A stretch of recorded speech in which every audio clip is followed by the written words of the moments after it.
JCS 27 ప్రేక్షకులకు నమస్కరిస్తూ నిన్న వెలువడినటువంటి ఇంటర్మీడియట్ ఫలితాల మనకు ఆ ఫలితాలను చూస్తుంటే చాలా హ్యాపీగా అనిపిస్తుంది.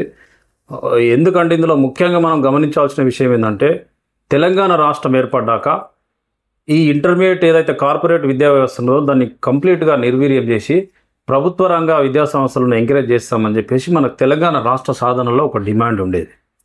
తెలంగాణ రాష్ట్రం ఏర్పడ్డాక కనీసం కూడా వాటి వైపు ఆలోచించకుండా వాటిని ఎంకరేజ్ చేస్తూ వివిధ కార్పొరేట్ రంగం విద్యా సంస్థల యజమానులకు ఒత్తాసు పలుకుతూ ప్రభుత్వాలు ఇంకా అలాగే వాళ్లకు పోర్టులుగానే పనిచేస్తున్నాయి తప్ప వాళ్ళని ఎవరు కూడా నియంత్రించే ప్రసక్తి కనబడతలేదు. ఎందుకంటే ప్రైవేట్ విద్యా సంస్థల వాళ్ళ ఫీజులు మనం చూసుకుంటే ఈ విద్యార్థుల తల్లిదండ్రులపైన ఒక గుదిబండలాగా ఎంత ఒత్తిడి చూస్తున్నాం.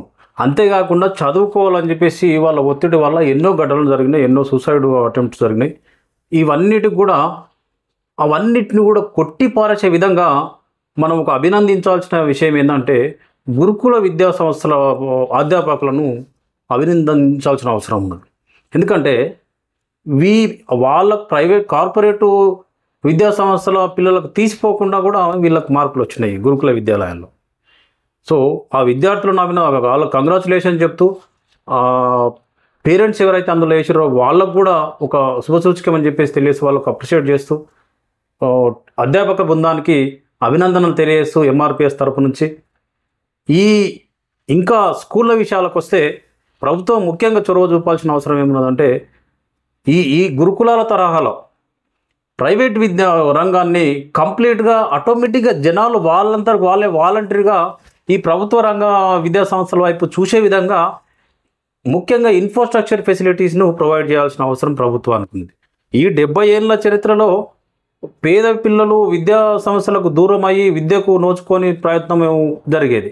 కాస్త ఈ మధ్యనే యూనివర్సిటీలకు దగ్గర కార్పొరేటు స్థాయిలో వాళ్ళు చదువులు కూడా పూర్తి చేసుకొని మంచి ఉద్యోగాలు సివిల్ సర్వీసెస్ కొట్టే అవి శుభసూచికలు కనబడుతున్నాయి. అయితే ఇంకా వాళ్ళని ఎంకరేజ్ చేయకుండా ఈ ప్రభుత్వ రంగ విద్యా సంస్థలు కనుక ప్రాపర్ ఇన్ఫ్రాస్ట్రక్చర్ ఫెసిలిటీస్ కనుక ప్రొవైడ్ చేస్తే చాలా బాగుంటుంది.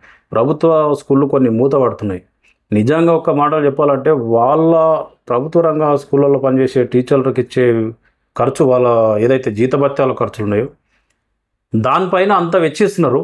ఇంకొద్దిగా ముందడుగేసి ఇన్ఫ్రాస్ట్రక్చర్ ఫెసిలిటీని కూడా ప్రాపర్గా కనుక వాళ్ళకు ప్రొవైడ్ చేస్తే ఏ ప్రైవేట్ స్కూళ్ళు కూడా ఏ ప్రైవేట్ కాలేజీలు కూడా ఈ ప్రభుత్వ రంగ విద్యా సంస్థలకు తీసిపోకుండా నువ్వు వెస్ట్రన్ కంట్రీ చిన్న దీవ్స్, ఈ సింగపూర్, మలేసియా, మన చైనా తరం దీవ్స్ అన్నీ కూడా 100% లిటరసీ రేట్ ఉన్నది. ఇంత పెద్ద భారతదేశము 3వ అతిపెద్ద ఆర్థిక వ్యవస్థగా మనము పలుకుతున్న సందర్భంలో విద్యా వ్యవస్థ కనీసం 100% దగ్గర కూడా రాకపోవడం అనేది ఒక బాధాకరమైన విషయం. ఎనీహ్యావ్ నిన్న వెలువడిన ప్రభుత్వ రంగ సంస్థల నుంచి ఎవరైతే పాస్ అయినో వాళ్ళకి అందరూ కూడా వన్స్ అగైన్ కంగ్రాచులేషన్ తెలియజేస్తూ ముఖ్యంగా గురుకుల విద్యాలయ అధ్యాపకులకు అభినందిస్తూ ప్రభుత్వ రంగ విద్యా సంస్థలను ఎంకరేజ్ చేయాల్సిందిగా ప్రభుత్వానికి సూచన చేస్తున్నాను. Thank you.